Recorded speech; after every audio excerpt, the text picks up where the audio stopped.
நடிக்கிறவன் ஒடுக்கப்படுறான், நடிக்கிறவன் பாராட்டப்படுறான், ஏமாத்துறவன் மதிக்கப்படுறான் அப்படின்னு நீங்கள் எல்லாம் கேட்குறது காதில் கேட்கத்தான் செய்யும். இதுதான் இன்றைக்கி உலக நியதி அப்படின்னு கூட சொல்லலாம், தப்பு இல்லை. ஆனால் மனுஷங்க எத்தனையோ அழகான மாறு வேஷம்லாம் போட்டால் கூட காலம் ஒரு நேரத்தில் இதெல்லாம் நம்ம காட்டி கொடுத்துட்டே தான் இருக்கும். ஒரு நேரத்தில் இல்லைன்னாலும் ஒரு நேரத்தில் நிச்சயமாக அது நாளைக்கு காட்டி கொடுத்துருவோம்ன்றது தான் உண்மை.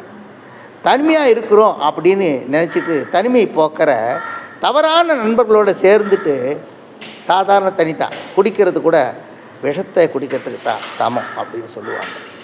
பல முறை ஜெயித்தவன் ஒரு முறை தோத்துட்டா அது விசித்திரம். ஆனால் பல முறை தோற்றவன் ஒரு முறை ஜெயிச்சிட்டா அதுதான் சரித்திரம் இல்லையா? வாழ்க்கையில் ஏமாற்றத்தையும் துரோகத்தையும் அதிகமாக சந்தித்தா தான் நமக்கு தன்னால் அனுபவமும் அறிவும் கிடைக்கிறதுன்றத நம்ம உணரணும் இல்லையா? இந்த பதிவு பிடிச்சிருந்தா லைக் பண்ணுங்கள், ஷேர் பண்ணுங்கள், சப்ஸ்கிரைப் பண்ணுங்கள்.